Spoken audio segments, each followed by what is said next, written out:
you still haven't figured out how to stop using drugs, and you were in fact in a vehicle going to pick up your young children from daycare under the influence of PCP. Oh, man. You could be held in contempt of court. There would be a fine. You could potentially go to jail yourself for not showing up. Do you understand? Years of drug addiction.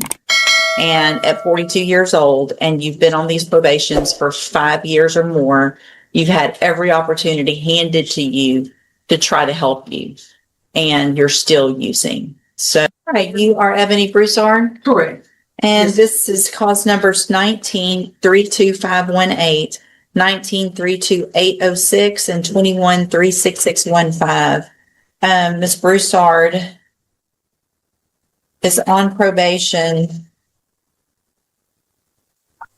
in the 32518 and 32806, was put on probation January 21st of 2020. 10-year deferred probations. One was escape while arrested, and the other was the second-degree assault on a peace officer, and then was placed on probation July 12th of 2021 in the clause number 21-36615 for a 5-year deferred probation for a state jail felony offense of possession of a controlled substance. She was here previously, entered pleas of true to counts 1 through 5 in that motion to revoke in each of the cases.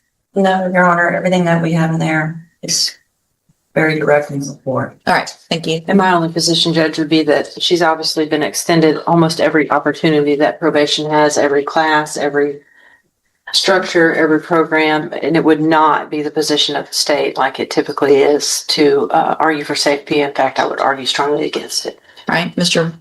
Kimler. I suppose, Your Honor, in response to that, she has demonstrated an ability to complete the programs, which is reflected in the pre-sentence report that she has in order to attend.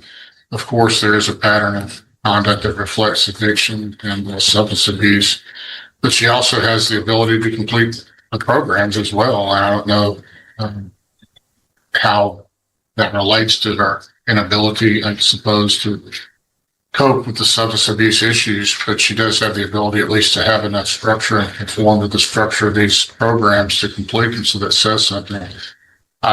It looks from the pre-sentence report, it would be asking a lot to continue her on probation, especially with probation probably being unwilling to, or at least reticent to do that.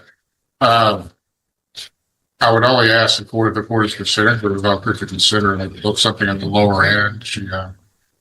She does have children, and I'm not trying to use that as an excuse or anything, but I think that maybe perhaps Children she was on her way to get while she was under the influence of PCP. I don't know that they established conclusively that she was under the influence. I mean, again, it reflects the substance abuse problem, but she does. She played true to all of the counts. Right. But yeah, that's true, Your Honor, and it reflects a continued struggle with substance abuse. Yeah. And so the issue then is going to be I'm looking probably incarceration, but I would just ask that it be something not extreme, or at the upper end. And she wanted to address the court. What do you have to say? I do take accountability for my actions, but however, I have completed ISL before, and if you will be willing to work with me again, I would appreciate it. I have, before I was incarcerated, I did enroll myself in outpatient classes, which was referred to me through Ozark when I got assessed. And I was taking AA classes as well. I did complete 5 of the classes. However, I wasn't able to complete it because I was incarcerated.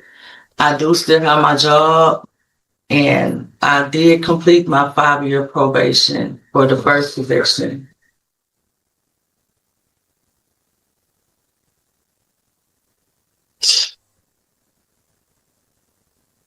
And I do pay my. so is the time it was told, I mean, because of the motion. So yeah, I mean, you did the 5 years, but Yes. it's not over. Yes, ma'am. So, Ms. Broussard, you've been given the opportunity of, it looks like you went to Franklin North way back in 2017. And then you get on probation. You went through JCDI, but you couldn't complete it because of progressive sanctions for continuing to not follow those rules. Then you went to Franklin North, December 7th of 2020. You were on the drug patch program. You did that. You went to anger management. You went through the moral recognition therapy. You were on the high medium caseload. You've been to ISF. And despite all of that, you're still on 2 probations, one of which you could get 20 years in prison and the other 10. You still haven't figured out how to stop using drugs. And you were in fact in a vehicle going to pick up your young children from daycare under the influence of PCP. Oh, man.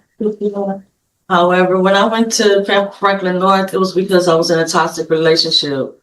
And that's what they did. So, but here's, okay, how old? And How old are you?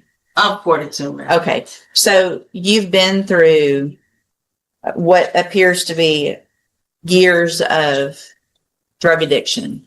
And at 42 years old, and you've been on these probations for 5 years or more, you've had every opportunity handed to you to try to help you, and you're still using. So at this time, in cause number 19-32518, I'm going to find counts 1 through 5 true, find sufficient evidence to find you guilty.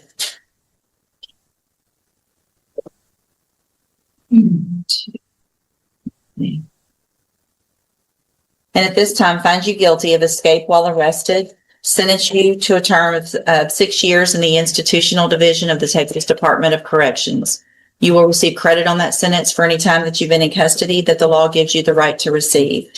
And cause number 19-32806, find counts 1 through 5 true, find sufficient evidence to find you guilty, and at this time find you guilty of assault on a peace officer. Sentence you to a term of 6 years in the institutional division of the Texas Department of Corrections. You will receive credit on that sentence for the time that you've been in custody that the law gives you the right to receive. And then in cause number 21-36615, also find counts 1 through 5 true, find sufficient evidence to find you guilty, and at this time find you guilty of possession of a controlled substance. Sentence you to a term of 18 months in the state jail prison. You will receive credit on that sentence for any time that you've been in custody that the law gives you the right to receive. All of these sentences will run concurrently, which means together at the same time. I'm going to hand you the trial court certification that shows there was no agreement. You do have some rights to appeal. You need to sign that with your attorney, and then I'll give you that copy. Also, I'm handing you a written admonishment regarding your ineligibility to possess a firearm or ammunition. Because of the judgments entered against you, you're ineligible under Texas law. It's saying that you do have a right to appeal, and Mr. Kimler will talk to you about that. You have When do you find number 5. You hand her that one, and just the bottom copy off of that one, Mr. Kimler. When can I find this great time? They'll do the judgments today, and it should show up in the computer probably in the next day or 2. It's the jail that's not giving us this information. It's right now it hasn't been all calculated, so it'll be in the system in the next day or 2. Once the clerk, she's in court right now, so she can't do it, but it'll happen the next day or 2. Right, sir, you're Asa Jones, and this is cause number 25 DCCR 0963. Mr. Jones is charged with a first-degree felony offense of aggravated assault, and the case is set for trial to begin with jury selection next Monday. What is the announcement? You should be ready to go. State you're ready. All right, it is likely going to be at the top of the list. I have one other that's potential, but it sounds like there might be some issues. So, but you'll know today after docket. I do want to make sure you understand, Mr. Jones, that after today, I will not accept any plea agreements.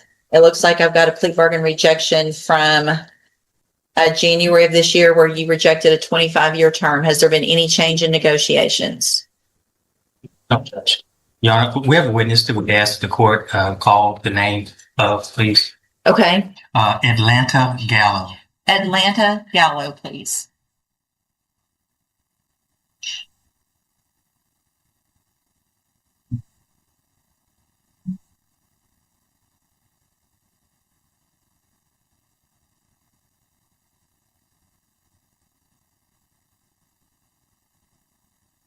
We asked that the court admonish her. She's under subpoena. Admonish her about the consequences of not showing up for the trial next week. If you'll just have her come over here on this side.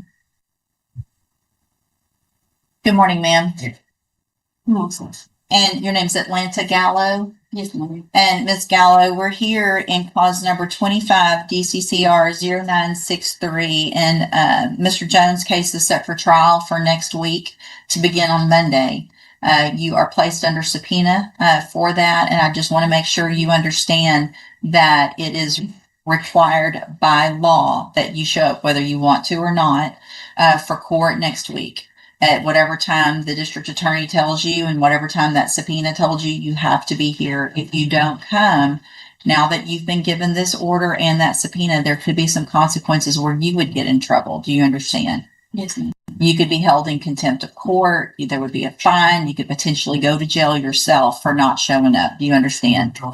Now the courtroom shifts to a completely different legal issue, witness responsibility.